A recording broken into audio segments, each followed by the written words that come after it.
अस्सलाम वालेकुम, मैं हूं रेहान तारिक और आप देख रहे हैं दस्तक। दुनिया एक और बड़े तसादुम की तरफ बढ़ रही है। इसराइल और ईरान के दरमियान जारी कशीदगी अब इस मोड़ पर आ गई है जहां अमेरिका ने भी खुलकर इसराइल का साथ देते हुए जंग में बाकायदा शमूलियत इख्तियार कर लिया। हालिया इतलात के मुताबिक इसराइल की हिमायत में अमेरिका ने ईरान के खिलाफ बराह रास्त जंगी कार्रवाई का आगाज किया है और बिलाशुबा अमेरिका का ईरान पर यह हमला एक बड़े जियो पोलिटिकल तसादुम की तरफ बढ़ने की तरफ वाज़ेह इशारा भी दे रहा है। और इस वक्त पूरी दुनिया इस सवाल में उलझी हुई है कि क्या तीसरी आलमी जंग का आगाज होने जा रहा है। अमेरिका की जानिब से ये हमले एक ऐसे वक्त में किए गए जब ईरान पहले ही इसराइल के साथ बराह रास्त महाजराई में उलझा हुआ था, लेकिन अब अमेरिका की बराह रास्त शमूलियत ने मामले को एक और आलमी तनाज़े में बदल दिया है। तेहरान में हंगामी सलामती इजलास बुलाए जा चुके हैं। ईरान के सुप्रीम लीडर आयतुल्लाह ख़ामनेई ने कौम से खिताब में अमेरिका और इसराइल को सख्त नताइज की धमकी दी और पासदारान इनकलाब ने अपने तमाम जंगी यूनिट्स को हाई अलर्ट किया, जबकि सलामती काउंसिल इजलास में सईद इरावानी का खिताब करते हुए कहना था कि अमेरिका के हमले का भरपूर जवाब दिया जाएगा। हालिया सलामती काउंसिल इजलास के अंदर क्या देखने को मिला, जरा उसकी एक झलक सबसे पहले आपको दिखाता हूं। ईरान की जानिब से जवाबी कार्रवाई की सूरत में खित्ते में मौजूद अमरीकी अड्डे सऊदी अरब, मुत्तहिदा अरब अमारात, कतर और बहरीन में कायम नेटो बेसिस बराह रास्त खतरे की जद में आ सकते हैं। ईरानी मिसाइल प्रोग्राम की मौजूदा सलाहियत ऐसी है कि वो न सिर्फ खलीजी ममालिक बल्कि इसराइल और मशरकी यूरोप तक भी मिसाइल दागने की ताकत रखता है। और जाहिर है ईरान के साथ भी दीगर ममालिक खड़े हैं जिनमें चीन और रूस सरे फहरिस्त हैं। यही वजह है कि चीन ने भी अमेरिका को खबरदार कर रखा था कि अगर उसने ईरान पर हमला किया तो उसके संगीन नताइज भुगतना पड़ेंगे। इसी तरह अमेरिकी सदर ने भी ईरान पर मजीद हमले करने का इंदिया दिया। डोनाल्ड ट्रंप कहते हैं कि अमन कायम ना हुआ तो ईरान में मजीद अहदाफ को मजीद शद्दत करना बना। अमेरिका की जानिब से ईरान की जौहरी तंसीबात पर हमला महज एक अस्करी फैसला नहीं बल्कि इसके पीछे माशी, सियासी और स्ट्रेटेजिक मकासद शामिल है। आलमी सतह पर इस कार्रवाई को सिर्फ इसराइल की सिक्योरिटी का मामला नहीं समझा जा रहा, बल्कि माहिरीन का मानना है कि अमेरिका की असल नजरें ईरान के कुदरती वसाइल, खासतौर पर तेल, गैस, मादनियात और जोग्राफियाई अहमियत पर लगी हुई हैं। इसलिए अमेरिका ईरान में रजीम चेंज करने का ख्वाहिशमंद है। यही वजह है कि अमेरिकी सदर डोनाल्ड ट्रंप ने ईरान में रजीम चेंज का इंदिया दिया और डोनाल्ड ट्रंप ने अपने social media platform truth social पर सवाल किया कि रजीम चेंज की इस्तिलाह का इस्तेमाल वैसे इस पर दुरुस्त नहीं, लेकिन अगर मौजूदा ईरानी हुकूमत ईरान को अजीम नहीं बना सकती तो रजीम चेंज क्यों नहीं होना चाहिए। अब जाहिर है ईरान दुनिया के सबसे बड़े तेल और गैस के ज़खायर रखने वाले ममालिक में शामिल है। खलीज फारिस के किनारे पर वाक़ होने की वजह से ईरान दुनिया की सबसे अहम बहरी गुजरगाह आबनाए हुर्मुज़ पर बराह रास्त कंट्रोल रखता है, जहाँ से दुनिया का तकरीबन 20% तेल गुजरता है। और अब ईरान ने आबनाए हुर्मुज़ बंद करने का ऐलान कर दिया और यही वजह है कि अमेरिका ने चीन से मदद मांगी है। अमरीकी वज़ीर ख़ारजा मार्को रूबियो का अपने एक बयान में कहना है कि आबनाए हुर्मुज़ को बंद करना माशी खुदकुशी के मुतरातिफ होगा। चीन ईरान को आबनाए हुर्मुज़ बंद करने से रोकने में मदद करे, क्योंकि ज़ाहिर है इसकी बंदिश से चीन, भारत और जापान को सख्त नुकसान होगा। यानी इससे अंदाज़ा लगाया जा सकता है कि आबनाए हुर्मुज़ स्ट्रेटेजिक लिहाज से कितनी अहमियत की हामिल है। इसके अलावा ईरान में मौजूद यूरेनियम, लोहा, सोना, तांबा और नायाब धातु के बड़े ज़खायर भी अमेरिका की नज़रें अपनी तरफ खींच रहे हैं। दुनिया भर में टेक्नोलॉजी की सनत, बिलखुसूस इलेक्ट्रिक कार्स, बैटरीज और डिजिटल इंस्ट्रूमेंट्स उन्हें नायाब मादनियात पर इन्हिसार करते हैं। और क्योंकि दुनिया अब तेल के बाद तवानाई के नए ज़राए की तरफ बढ़ रही है तो इन मादनियात पर कंट्रोल मुस्तकबिल की ताकत की अलामत बन चुका है। अमेरिका चाहेगा कि ईरान ज़खायर को आज़ादाना तरीके से चीन या किसी और मुखालिफ मुल्क को ना दे पाए। यही वजह है कि अमेरिका कई दहाइयों से इस खित्ते में अपनी बालादस्ती कायम रखने की कोशिश करता रहा है और अब इसराइल के जरिए पैदा होने वाली जंगी फ़ज़ा को जवाज़ बनाकर वो एक बार फिर मशरिक़ वस्ता में बराह रास्त मुदाखलत के लिए मैदान में उतर आया है। अब इस वक्त ज़ाहिर है स्केल ऑफ वॉर क्या है, डिप्लोमेटिक फ्रंट पे कोशिशें कितनी तेज़ हो रही हैं, क्या अमेरिका फिर पेशकदमी करेगा, क्या और ईरान कितनी देर तक सस्टेन करेगा, रिटेलिएट करेगा। इस वक्त हमारे साथ international relations expert Usman Shahid साहब स्टूडियोज़ में मौजूद हैं, उनकी तरफ बढ़ेंगे। अस्सलाम वालेकुम उस्मान साहब, बहुत बहुत शुक्रिया, thank you very much for joining us. सबसे पहले तो बड़ा सादा सा सवाल है, अभी डोनाल्ड ट्रंप के नोबेल पीस प्राइज़ की बात हो रही थी, अभी उनकी जंगें बंद करने की स्ट्रैटेजी के ऊपर बात हो रही थी कि अचानक से उन्होंने एक ऐसा महाज खोला आनन फानन के डायरेक्टली ईरान के ऊपर अटैक कर दिया। How is it possible?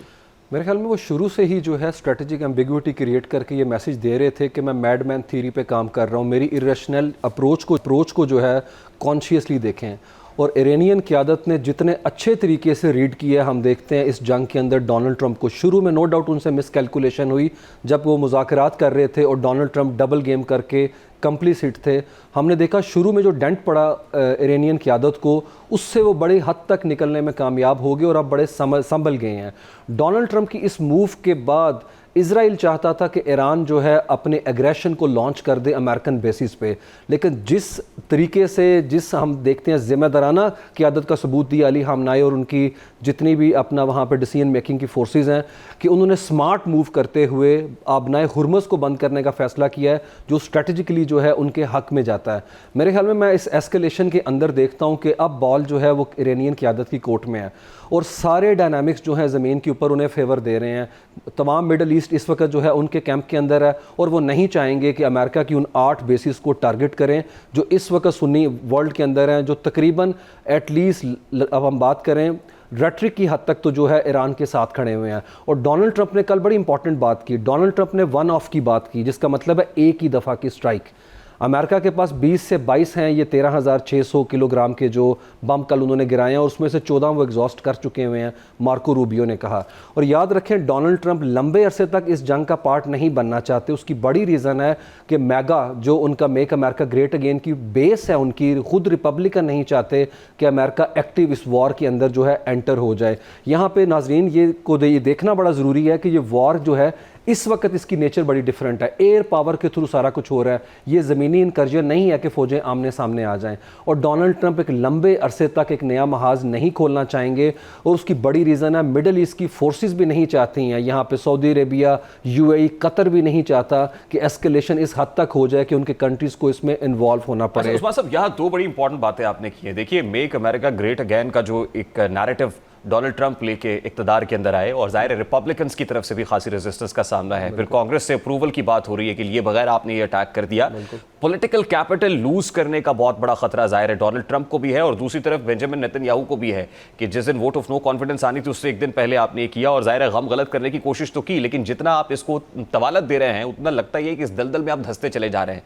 तो नंबर 1 ये कि यहाँ पर इन 2 लीडर्स को किन प्रॉब्लम्स का, इंटरनल प्रॉब्लम्स का सामना करना पड़ सकता है अगर ये वॉर प्रोलॉन्ग होती है। और नंबर 2 जो बड़ी इंपॉर्टेंट बात है, बड़ा फर्क है लेकिन इसके ऊपर भी कमेंट कर दीजिएगा कि हम रशिया और चाइना की तरफ देखते हैं। फ्रांस, इमैनुअल मैक्रोन ने कहा कि जी वो जर्मनी को और बरतानिया को ऑन बोर्ड लेके डिप्लोमेटिक फ्रंट पे कोशिशें तेज करेंगे, लेकिन लग रहा है कि सब अपने वेस्टेड इंटरेस्ट की खातिर खामोश है और ये बड़ी मानी खेज खामोशी है। जी डेफिनेटली, अगर डोनाल्ड ट्रंप की बात करें तो अपने मुल्क के अंदर उनका पॉलिटिकल कैपिटल बर्न हो रहा है। पॉलिटिकल वायलेंस अमेरिका की हिस्ट्री के अंदर हम देखते हैं रिसेंट पास्ट में बिल्कुल नज़र नहीं आता, लेकिन जिस तरह LA के अंदर उन्होंने आर्मी डिप्लॉय की है, 2100 जगह के ऊपर प्रोटेस्ट हुआ है पिछले हफ्ते और खुद मारा लागो जो उनका घर है अब फ्लोरिडा के अंदर, उसके बाहर प्रोटेस्ट हो रहा है कि नो किंग।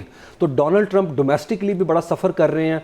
टक्कर का आपने इंटरव्यू देखा होगा टेड क्रूज के साथ, उसके अंदर भी बात हो रही है कि हमें APEC की जो यहाँ पे लॉबिंग है उसके कॉन्टेक्स्ट में इस वॉर के अंदर खुद को फ्रेम नहीं करना चाहिए, नहीं तो नतीजा इराक वॉर से मुख्तलिफ नहीं होगा, क्योंकि उसके अंदर भी नेतन्याहू ने शीशे में उतार लिया था बुश को। लेकिन डोनाल्ड ट्रंप नो डाउट बड़े स्मार्ट आदमी है इस कॉन्टेक्स्ट के अंदर, उन्होंने वेट एंड सी की पॉलिसी के ऊपर काम किया और अपने आप को फेस सेविंग की।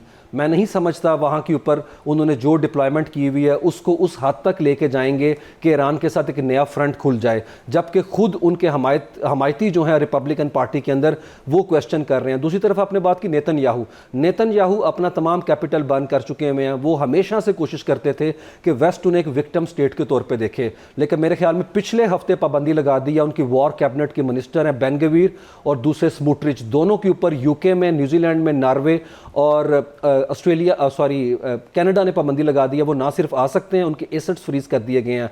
तो जो वेस्ट की तरफ से उन्हें सपोर्ट थी एटलीस्ट फ़लस्तीन की, पैलेस्टाइन की वॉर के अंदर, वो डाइल्यूट कर गई हुई है। नो डाउट ईरान की अगर बात करें तो 79 की रेवोल्यूशन के बाद जो परसेप्शन और इमेजिनेशन डेवलप की गई वेस्ट के अंदर ईरान को लेके, उसमें काफ़ी हद तक कामयाब नजर आते हैं नेतन्याहू कि वेस्ट के अंदर जो है ईरान से मुतल्लिक नैरेटिव वही है। मीडिया के अंदर बाइसनेस का एक एलिमेंट हम देखते हैं, लेकिन यहाँ पे ये बात सबसे इंपॉर्टेंट ये है कि मुस्लिम वर्ल्ड के अंदर आयतुल्ला अली खामनाई ना सिर्फ ग्लोबल साउथ के हीरो के तौर पे सामने आए हैं, बल्कि अक्रॉस द ग्लोब 4 कॉन्टिनेंट में 57 कंट्रीज के मुसलमान, नो मैटर वो किसी भी फ़िका से ताल्लुक़ रखते हों, उनके लिए इस वक्त रेजिस्टेंस की अलामत आयतुल्ला अली खामनाई है। और अमेरिका और इजराइल की रजीम चेंज की कोशिश जो है वो मुकम्मल नाकाम हो चुकी है, क्योंकि तेहरान में जो पोस्टर उठाए जा रहे हैं और तमाम लोग जिन्होंने पिछले साल, नो डाउट हम देखते हैं इंटरनल फ्रिक्शन थी इलेक्शन के अंदर, वो नताइज नहीं मिले, साथ जलीली हार गए, लेकिन तमाम लोग आयतुल्ला अली खामनाई का पोस्टर और एक आप आयतुल्लाह अली खामनाई को वहाँ पे पोस्टर बॉय के तौर पे देख सकते हैं। नेतन्याहू की हमेशा कोशिश है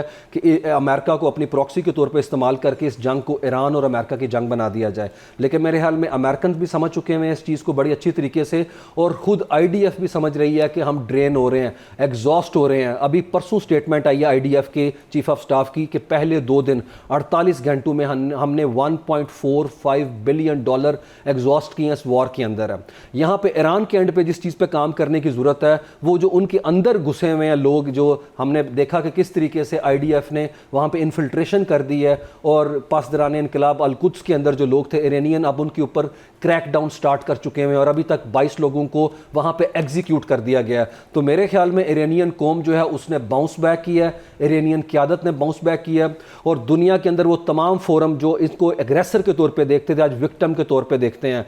आप याद रखें ये टाइनी माइनॉरिटी है इजरायली, 0.12% है दुनिया की होल पॉपुलेशन का, और टोटल रकबा 22,000 मुरब्बा किलोमीटर से ज़्यादा नहीं है। इन्होंने मल्टीलैटरल सिस्टम को क्लैप्स कर दिया, रूल बेस्ड ऑर्डर को इन्होंने जो है हम देखते हैं भरपूर तरीके से धड़ाम से गिर गया, और पूरी दुनिया में ह्यूमैनिटेरियन जितने वॉच डॉग्स थे, जितने टॉप नॉच किस्म के फोरम्स थे, वो सब कह रहे हैं ये अनजस्टिफाइड वॉर थी जो वेज कर दी गई है। और इसकी बड़ी रीज़न ये, अगर इन्हें अनचेक्ड इंप्यूनिटी ना दी जाती पैलेस्टाइन में तो situation would have been different, ये कभी ईरान तक ना जाते। उस्मान साहब, जो पिक्चर आपने पेंट की है इसमें तो इजराइल और America both are standing with the position of weakness, और पोजीशन ऑफ वीकनेस के ऊपर जब डायलॉग आप करते हैं या नेगोशिएशंस में जाते हैं तो आपको को बहुत सक्सेस नहीं मिलती या बहुत कुछ मैच्योर या कैपिटलाइज नहीं कर पाते। तो इस पोजीशन ऑफ वीकनेस पे अगर डायलॉग होंगे, पहले तो ये बता दीजिएगा डायलॉग होता हुआ नजर आ रहा है, क्या वो करना चाहेंगे, और अगर होगा तो फिर कौन बेनिफिशियरी होगा और कौन लूजर होगा? मेरे ख्याल में अगर इसके खदोखाल देखें, हम फीचर देखें कि अगर डायलॉग होता है तो किस तरह से होता है, तो इरानियन इस चीज़ पे मुत्तफिक हैं, वो पोजीशन ऑफ स्ट्रेंथ के बगैर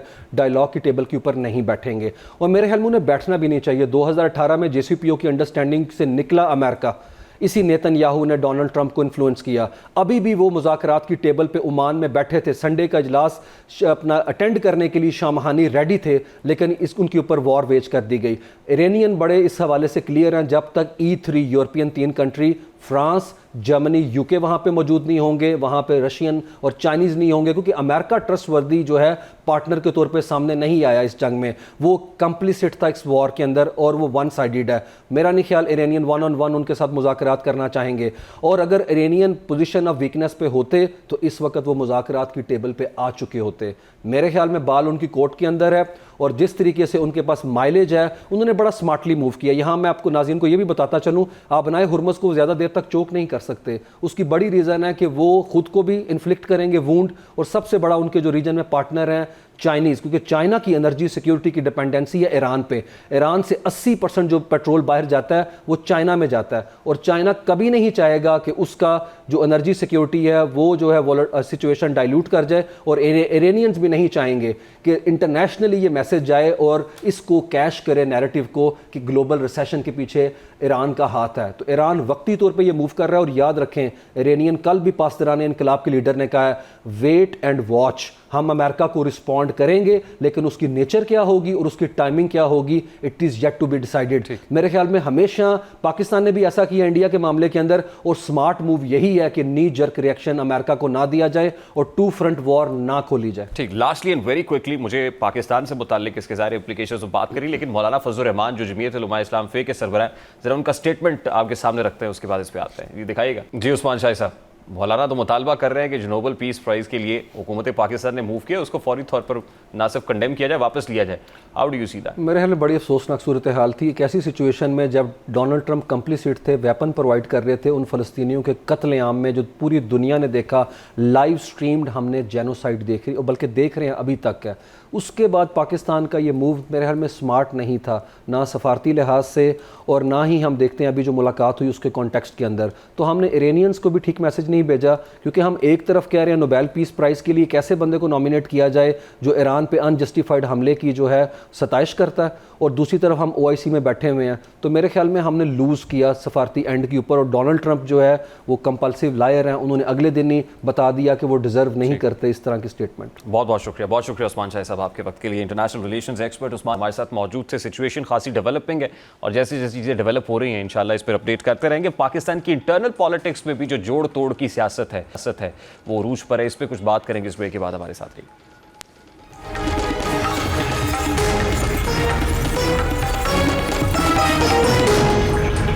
तहरीक इंसाफ की मुश्किलात कम होती दिखाई नहीं दे रही। तहरीक इंसाफ के लिए सियासी मैदान बज़ाहिर धुंधलाते मंजर पेश कर रहा है। एक तरफ बानी पीटीआई की रिहाई के आसार मादूम हैं, पार्टी में तकसीम उरूज पर है, पार्टी की लीडरशिप मंजर से गायब है, पार्टी की हिकमत अमली बेरब्त दिखाई दे रही है। कभी इदारों से टकराव तो कभी मफामत का सिलसिला जारी है। यही वजह है कि पीटीआई के लिए कोई रास्ता निकल नहीं पा रहा। अब तो ऐसा लग रहा है जैसे आने वाले वक्त में पीटीआई की ताकत खुसूसी तौर पर पंजाब में कम करने की कोशिश की जा रही है। ज़ाहिर है नून लीग भी पंजाब में अपना बड़ा वोट बैंक रखती है, लेकिन ऐसा लग रहा है जैसे पंजाब में इस बार पीपल्स पार्टी को मजबूत करने की कोशिश की जा रही है। हालिया चंद माह में आसिफ अली जरदारी और बिलावल भुट्टो ने पंजाब के दौरे किए, जो कि इस बात का इंदिया है कि पीपल्स पार्टी खुद को पंजाब में मजबूत करना चाहती है। और ये बात भी वाज़ेह है कि अगर किसी जमात को इक़्तिदार में आना है तो इसके लिए ज़रूरी है कि वो पंजाब का कला फतह करे। लेकिन ज़ाहिर है पीपल्स पार्टी का होल्ड पंजाब से कम होता गया, इसीलिए वो वफाक में अपनी हुकूमत नहीं बना सकी। लेकिन वाकिफ़ान हाल कहते हैं कि पीपल्स पार्टी अगली बार इक़्तिदार में आ सकती है। और इसकी ये दलील दी जा रही है कि बिलावल भुट्टो, जिनके पास कोई हुकूमती ओहदा नहीं है, लेकिन इसके बावजूद वो वज़ीर आज़म शहबाज शरीफ का, उनको पाकिस्तानी वफ़द का सरबराह बनाना इस बात का सबूत है कि आइंदा वज़ारत उज़्मा का ताज बिलावल भुट्टो के सर सक सकता है। सदर आसिफ जरदारी हों या पीपल्स पार्टी के दीगर रहनुमा, वो ये दावा करते दिखाई दिए कि अगली हुकूमत पीपल्स पार्टी बनाएगी। ज़ाहिर है ये बात किसी बुनियाद पर की जा रही है, लेकिन ज़मीनी हक़ाइक़ देखें तो पीपल्स पार्टी का पंजाब में वोट बैंक इंतहाई महदूद है। अगर पीपल्स पार्टी को पंजाब में कामयाबी समेटनी है तो इसको ऐसे उम्मीदवारों की ज़रूरत है जो पंजाब से कौमी असम्बली और पंजाब असम्बली के लिए वोट ले सकें। और मुमकिन है आने वाले वक्त में पीपल्स पार्टी को ऐसे उम्मीदवार मिल जाए, क्योंकि जहांगीर तरीन, जिन्होंने बानी पीटीआई की पंजाब और वफाक में हुकूमत बनाने में कलीदी किरदार अदा किया, वो अब एक बार फिर से मुतहर्रिक हो रहा है और इस बार वो पीपल्स पार्टी के साथ मिलकर सियासत करने का इरादा जाहिर कर रहा है। जहांगीर तरीन कहते हैं कि पंजाब से 25 MNAs और MPAs का ग्रुप पीपल्स पार्टी में शामिल होने जा रहा है। अगर सियासत में वापस आया तो मखदूम अहमद महमूद के साथ मिलकर सियासत करूंगा। जहांगीर तरीन इस मुतालिक क्या कह रहे हैं, जरा सबसे पहले उसकी एक झलक आपको दिखाते हैं। अब पीपल्स पार्टी के साथ मिलकर काम करेंगे, यानी इन MNAs और MPAs का ताल्लुक पीटीआई और नून लीग से भी हो सकता है। अगर जहांगीर तरीन इस दावे को दुरुस्त साबित करने में कामयाब होते हैं तो यकीनी तौर पर पंजाब में नून लीग और खुसूसी तौर पर तहरीक इंसाफ को एक बड़ा झटका लगेगा। अब तहरीक इंसाफ एक और मुमकिन झटके के सर से अपने इस मौक़िफ़ से पीछे हटती दिखाई दे रही है, जिसमें उसने ये दावा किया था कि वो खैबर पख्तूनख्वा का बजट बानी पीटीआई की इजाज़त के बगैर मंजूरी, यानी अब मीडिया रिपोर्ट्स के मुताबिक खैबर पख्तूनख्वा में इमरजेंसी लगाने के डर से पीटीआई अपने मौक़िफ़ से पीछे हटती दिखाई दे रही है। यही वजह है कि तहरीक इंसाफ की पार्लिमानी पार्टी ने सूबाई हुकूमत बचाने के लिए बजट की मंजूरी का फैसला कर लिया है। ज़राए के मुताबिक पार्लिमानी पार्टी का इजलास वज़ीर आला हाउस में हुआ। इजलास में अपोजिशन लीडर उमर अयूब और शिबली फराज ने भी शिरकत की। पीटीआई के मरकज़ी तर्जुमान शेख वकास अकरम और सूबाई general secretary Ali Asghar Khan भी इजलास में शरीक हुए। बजट की मंजूरी के हवाले से तमाम अराकीन की राय ली गई। तमाम अराकीन ने बजट की मंजूरी के हक़ में वोट दिया। अली अमीन गंडापुर ने इजलास से खिताब करते हुए कहा कि वफाकी हुकूमत बजट का बहाना बनाकर सूबे में माशी इमरजेंसी का नफाज और हुकूमत का खात्मा चाहती है। ज़राए के मुताबिक अली अमीन गंडापुर का कहना था कि वफाक की साजिश को नाकाम बनाने के लिए बजट की मंजूरी दी जाए। वज़ीर आला KPK का कहना था कि बानी पीटीआई से मुलाकात में बजट में रद्दबदल मुमकिन है। बानी पीटीआई से मुलाकात की हर मुमकिन कोशिश की जाएगी। और अब तो तर्जुमान तहरीक इंसाफ के मुताबिक पीटीआई की पॉलिटिकल कमेटी ने पार्लिमानी पार्टी के बर वक्त बजट मंजूरी के तौसीक कर दी है। बानी पीटीआई की बजट मंजूरी और KP असम्बली के मुस्तकबिल के बारे में दी गई हिदायत पर अमल किया जाएगा। KP पार्लिमानी पार्टी ने बजट मशरूत तौर पर पास करने की करारदाद मुतफ़िका तौर पर मंजूर की। और अब तहरीक इंसाफ का ये यू टर्न इस बात का सबूत है कि तहरीक इंसाफ हुकूमत पर बजट मंजूर ना करने का महज दबाव डालना चाहती थी ताकि वो अपने ज़्यादा से ज़्यादा मुतालबात मनवा सके। लेकिन अब पीटीआई को इस पर कोई कामयाबी मिलती दिखाई नहीं दी। इसके लिए उसने सूबे में इमरजेंसी लगाने का शोशा छोड़कर सेफ साइड हासिल करने की कोशिश की है। इस वक्त पाकिस्तान तहरीक इंसाफ के रहनुमा सेनेटर हुमायूं मोहम्मद साहब ने हमें ज्वाइन किया है। अस्सलाम वालेकुम सेनेटर साहब, बहुत बहुत शुक्रिया आपके वक्त के लिए। सेनेटर साहब, जहांगीर तरीन साहब का ये दावा कि पंजाब से 25 MNAs और MPAs पीपल्स पार्टी में शमूलियत अख्तियार कर सकते हैं, तो क्या पाकिस्तान तहरीक इंसाफ ने अपने MNAs और MPAs पर नज़र रखी हुई है?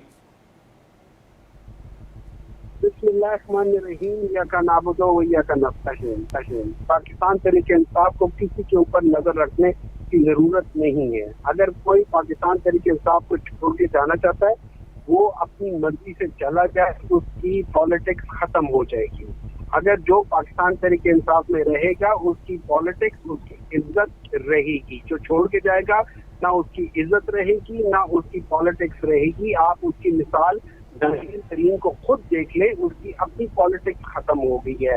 आप उसकी मिसाल परवेज खटक को देख ले, जो कि KP में सबसे बड़ा बंदा होता था, जो ये कहता था कि मैंने केपी में पाकिस्तान तहरीक इंसाफ को बनाया है, जब उसने पीटीआई को छोड़ा तो वो एक ऐसे बंदे से हार गया, और वो पहले कभी नहीं हारा था अपने हल्के से, ऐसे बंदे से हार गया जिसको कोई जानता भी नहीं था। So as far as I am concerned, anybody who wants to leave Pakistan Tehreek Insaf by all means. ठीक, तो यानी पीटीआई इज लीस्ट बॉदर्ड। लेकिन आपको नहीं लगता सेनेटर साहब कि ग्राउंड रियलिटीज भी बड़ी तेजी से तब्दील हुई हैं? 8 से 6, 7, 8 माह पहले की सिचुएशन और अब की सिचुएशन खासी फर्क है। सर जी, अगर आज पिछले 6 महीनों में ग्राउंड रियलिटी बदल गई है तो अगले 6 महीनों में ग्राउंड रियलिटी और भी बदल सकती है ना सर। बात इसकी नहीं होती है, बात ये हो जाती है कि आपने ये देखना होता है कि कौन लोग हैं। देखिए, पूरे पाकिस्तान को पता है कि आवाम किसके साथ खड़ी है। नहीं, जाहिर है, लेकिन सेनेटर साहब उस मुश्किल के अंदर कोई तदबीर भी होती है, कोई काउंटर स्ट्रैटेजी भी होती है। लगता है कि Pakistan Tehreek Insaf is short of options now, is it true? Sir मुझे एक बात बताएं, हम क्या करेंगे? वो लोग यही करेंगे ना, या किसी को खरीदेंगे या वो किसी को लालच देंगे, ये करेंगे वो करेंगे। अगर यही काम हमने करना है, मैं आपको ये सच्ची वो बताता हूँ कि जब रिजीम चेंज के ऑपरेशन हो रहा था, मैंने बजाते खुद इमरान खान के साथ बैठ के उनके घर में बैठ के मैंने कहा था कि इमरान भाई, ये लोग आपका वो कर रहे हैं, आपके पास गवर्नमेंट है, आप इन लोगों को खरीद सकते हैं, आप किसी को आप कुछ ऑफर दे दें, किसी को एक्स्ट्रा पैसे दे दें, किसी। लास्टली सेनेटर साहब, सूबाई हुकूमत ने यह फैसला किया था कि इमरान खान की मंजूरी के बगैर बजट पास नहीं करेंगे, तो क्या अब केपी में बजट इमरान खान की अप्रूवल के बगैर मंजूर होने जा रहा है? देखिए, मुझे अगर आप मुझसे पूछे तो मेरे लिहाज से तो जब तक इमरान खान की बजट की मंजूरी ना हो, नहीं होना चाहिए। लेकिन यहाँ पे अब मुझे बात चीजें देखनी पड़ेंगी, सुबह भी चलाना है, लेकिन उसके बाद देखिए ये चीजें आपको क्या दिखाती है? ये चीजें आपको दिखाती है कि ये जो हुकूमत वक्त है, ये हुकूमत वक्त कितनी तंग नजर है, ये हुकूमत वक्त कितनी घटिया है, ये हुकूमत वक्त क्या है। अगर इनका जब बस चले तो वो शख्स जिसको ये कुछ अर्सा पहले पता नहीं टेररिस्ट और क्या कुछ नहीं कहते थे, आज उसको इन लोगों ने नॉमिनेट कर दिया पीस प्राइज के लिए। और कब नॉमिनेट किए? जब उसने आते साथ ही ये फलस्तीन में बच्चों के ऊपर जो कातलाना जो हमले हो रहे थे इजराइल की तरफ, वो उसको एंडोर्स कर रहा था। जब उसने ईरान के ऊपर हमला कर दिया, और जो ठीक, तो आपको डर ये है कि कहीं हुकूमत माशी इमरजेंसी ना लगा दे सूबे में?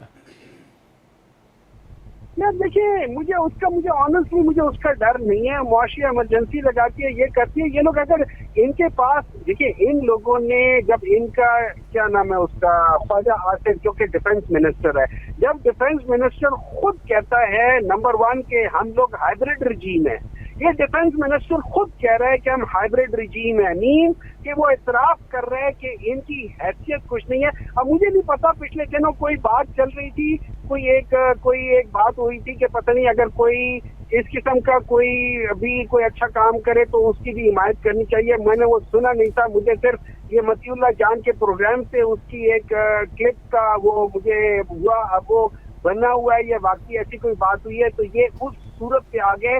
ये अपने आप को बचाने के लिए ये किसी हद भी जा सकते हैं, ये यहाँ तक जा सकते हैं कि ये अपने आप को बचाने के लिए नेतन्याहू को भी पीस प्राइज के लिए नॉमिनेट कर दें।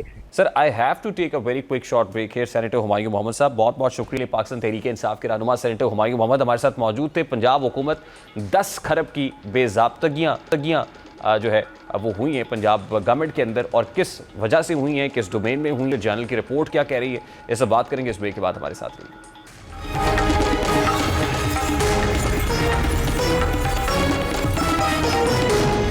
ऑडिटर जनरल ऑफ पाकिस्तान ने ऑडिट साल 2024-25 की रिपोर्ट में पंजाब हुकूमत के अखराजाती खातों में 10 खरब रुपए से जायद की संगीन बेज़ाब्तगियों का इंकशाफ किया है, जिनमें फ्रॉड, रकम का गलत इस्तेमाल, जायद अदायगियाँ, माली बद इंतजामी, गलत खरीदारी और कंसोलिडेटेड फंड की वसूलियों का कमर्शियल बैंक्स में गैर मजाज तौर पर रखना शामिल है। हाल ही में शाया होने वाली रिपोर्ट के मुताबिक ऑडिट की अहम दरियाफ्तों में 14 केसेस शामिल हैं, जिनमें फ्रॉड और रकम का गलत इस्तेमाल शामिल है, जिनकी मालियत 3.1 अरब रुपए बनती है। 50 केसेस जायद अदायगियों, रिकवरीज और गैर मजाज अदायगियों के हैं, जिनकी मालियत 25.4 अरब रुपए है। 21 केसेस माली बदइंतजामी के हैं जिनकी मालियत 10.6 अरब रुपए है, जबकि 45 केसेस गलत खरीदारी से मुताल्लिक है जिनकी मालियत 43 अरब रुपए है। 12 केसेस कंसोलिडेटेड फंड की वसूलियों को कमर्शियल बैंक्स में गैर मजाज तौर पर रखने और खुद मुख्तार इदारों की जानिब से अवामी रकूम को बगैर मुनाफे वाले अकाउंट्स में रखने से मुताल्लिक है जिनकी मजमूई मालियत 988 अरब रुपए है। इसके अलावा ह्यूमन रिसोर्स से मुताल्लिक बेज़ाब्तगियों के 24 केसेस की मालियत 8.2 अरब रुपए और कारकर्दगी से मुताल्लिक खामियों के 7 केसेस की मालियत 3.6 अरब रुपए है। रिपोर्ट में इंकशाफ किया गया है कि ऑडिट के नतीजे में तकरीबन 25,462 मिलियन रुपए यानी 25.4 अरब रुपए की रिकवरी की निशानदेही हुई है। फरवरी 2024 से जनवरी 2025 के दौरान 2,239 मिलियन रुपए यानी 2.2 अरब रुपए की रकम वसूल की गई है, जिसे ऑडिट ने तस्दीक शुदा करार दिया है। रिपोर्ट में माली नज़्म-ओ-ज़ब्त, खरीदारी और माहदाती मामलात, इंसानी वसाइल की भर्ती, तनख्वाहों के निज़ाम, असासों के इंतज़ाम और बजट की मनसूबाबंदी और नफाज जैसे शोबों में अंदरूनी कंट्रोल की खामियों की निशानदेही की गई है। रिपोर्ट में सिफारिश की गई है कि इंतज़ामिया को फ्रॉड और रकम के गलत इस्तेमाल के मामलात की तहकीकात करनी चाहिए ताकि ज़िम्मेदारों के खिलाफ कानून के तहत कार्रवाई की जा सके। मज़ीद ये कि ज़ायद अदायगियों और गैर मजाज रकूम की वसूली की जाए और रिकवरी के निज़ाम को मजबूत बनाया जाए, अंदरूनी कंट्रोल के निज़ाम को बेहतर किया जाए और जिन सरकारी एहलकारों ने बदउनवानी की है उनके खिलाफ तादीबी कार्रवाई की जाए। पंजाब प्रोक्योरमेंट रूल्स 2014 के मुताबिक तमाम कवायद व ज़वाबित की पाबंदी की जाए। सूबाई कंसोलिडेटेड फंड की वसूलियों को कमर्शियल बैंक्स में मुंतकिल करने के बजाय खजाने में जमा कराया जाए। तमाम आसामियों पर इश्तहारात के जरिए मेरिट पर भर्ती की जाए ताकि ह्यूमन रिसोर्स पर कंट्रोल मजबूत हो। कलीदी कारकर्दगी के अशारियों और नताइज के हसूल की निगरानी को सख्त बनाया जाए ताकि मनसूबों के नताइज और सर्विस की फराहमी में बेहतरी आ सके। अब तक यहाँ है ऑडिट रिपोर्ट ये राज मुनकशफ कर रही है और साथ में जो फ्यूचर वे फॉरवर्ड है वो भी ले किया गया है। उम्मीद है कि पंजाब हुकूमत इसको खातिर में लाएगी ताकि अवाम का पैसा बचाया जा सके। अभी एक ब्रेक लेंगे, ब्रेक के बाद वापस आएंगे, गुफ्तगू कंटिन्यू करेंगे हमारे साथ।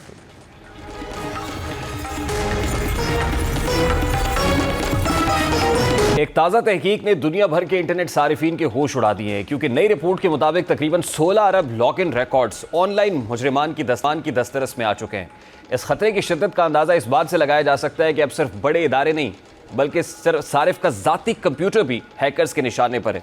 ये होशरुबा इंकशाफ मारूफ online security website Cybernews ने किया है, जिसने 30 से ज़ायद डेटा सेट्स की निशानदेही की जिनमें सारिफीन की ईमेल्स, यूज़र नेम्स और पासवर्ड्स शामिल हैं। ये डेटा सिर्फ किसी सादा हैकिंग से हासिल नहीं किया गया बल्कि एक ख़तरनाक मेलवेयर और इन्फ्लुएंसर के ज़रिए से चुराया गया है जो मुतासरा कंप्यूटर से इंतहाई चालाकी से लॉग इन मालूमात चुरा लेता है। ये मेलवेयर बज़ाहिर बेज़रर सॉफ्टवेयर या फिर फाइल्स के रूप में आपके सिस्टम में दाखिल होकर खामोशी से अपना काम करता है। तशवीशनाक बात यह है कि जिन कंपनीज़ के सारिफीन मुतासर हो सकते हैं उनमें दुनिया की सबसे बड़ी जो कंपनीज़ हैं, टेक जाइंट्स हैं जैसे गूगल, फेसबुक, मेटा या एप्पल हैं, वो शामिल हैं। लेकिन रिपोर्ट में वाज़ेह किया गया है कि इन कंपनीज़ के सिस्टम्स पर बराह रास्त हमला नहीं किया गया बल्कि तमाम डेटा इनफरादी सारिफीन की डिवाइसेस से चुराकर क्राइम नेटवर्क्स को बेचा गया है या फिर उनमें डिस्ट्रीब्यूट किया गया है। और इसका मतलब ये है कि आपका लैपटॉप या मोबाइल फ़ोन हैकर्स के लिए एक नफ़ा बख्श खजाने जैसा हो सकता है अगर इसमें सिक्योरिटी के बुनियादी इकदाम ना हो। साइबर सिक्योरिटी माहिरीन का कहना है कि इस डेटा में शामिल लॉगिन मालूमात पुरानी हो सकती हैं, लेकिन 16 अरब रिकॉर्ड्स की मौजूदगी ऑनलाइन जराइम के बढ़ते हुए रुझान को वाज़ेह तौर पर जाहिर करती है। ये सूरत हाल इस इनफरादी प्राइवेसी के लिए ख़तरा नहीं है बल्कि हैकिंग, ईमेल, सोशल मीडिया और यहाँ तक कि सेहत के डेटा की सिक्योरिटी के लिए भी लम्हा फ़िक्रिया है। ज़्यादातर सारिफीन ये समझते हैं कि अगर वो किसी बड़ी कंपनी के सिस्टम में मौजूद है तो उनका डेटा महफूज है, लेकिन ये रिपोर्ट इस ख्याल को गलत साबित करती है। माहिरीन ने अपनी तहकीक की बुनियाद पर कुछ तावीज़ दी हैं जिन्हें फ़ौरन अपनाने की ज़रूरत है। सबसे पहला इकदाम यह है कि हर अकाउंट के लिए एक मजबूत और मुनफरिद पासवर्ड रखा जाए। ऐसा पासवर्ड जो हरूफ, नंबर्स और स्पेशल कैरेक्टर्स का मजमूआ हो और जिसे अंदाज़ा लगाना मुश्किल हो। दूसरा इकदाम 2 फैक्टर ऑथेंटिकेशन का इस्तेमाल है जो हैकर्स के लिए आपके अकाउंट तक रसाई को मजीद मुश्किल बना देता है। ये एक इजाफी हिफाजती तय है जिसे आज की डिजिटल दुनिया में नज़रअंदाज करना खुदकुशी के मुतरादिफ समझा जाता है। इसके अलावा माहिरीन पासवर्ड मैनेजर्स इस्तेमाल करने का भी मशवरा देते हैं। ये सॉफ्टवेयर आपके तमाम पासवर्ड्स को महफूज और मुनज़्ज़म रखने में मदद देते हैं और आपको बार बार याद रखने की झंझट से बचाते हैं। कई मोतबर पासवर्ड मैनेजर्स आजकल इंक्रिप्शन टेक्नोलॉजी के साथ आते हैं जो कि आपके हसास डेटा को महफूज रखने में मददगार साबित हो सकते हैं। अब इस रिपोर्ट से एक और दिलचस्प पहलू ये भी उजागर होता है कि ऑनलाइन सिक्योरिटी अब सिर्फ IT डिपार्टमेंट नहीं रही बल्कि हर आम सारिफ को अपनी सिक्योरिटी का खुद ख्याल रखना होगा। हमारे दिन सुनते हैं कि किसी का फेसबुक हैक हो गया है, किसी की ईमेल से फ्रॉड हो गया है या किसी के बैंक अकाउंट से पैसे चोरी हो गए हैं। ये सब वाकयात इसी लापरवाही का नतीजा है। आज के डिजिटल दौर में लापरवाही की कोई नहीं है। और आखिर में सबसे अहम बात यह है कि अगर आपने हालिया महीनों में अपने पासवर्ड्स तब्दील नहीं किए तो अभी फौरी तौर पर यह काम कर लेना चाहिए। प्रोग्राम का वक्त अपने इख्तिताम को पहुंचा। आपसे मुलाकात होगी इंशाल्लाह कल। अपना रखिए ख्याल। अल्लाह हाफ़िज़।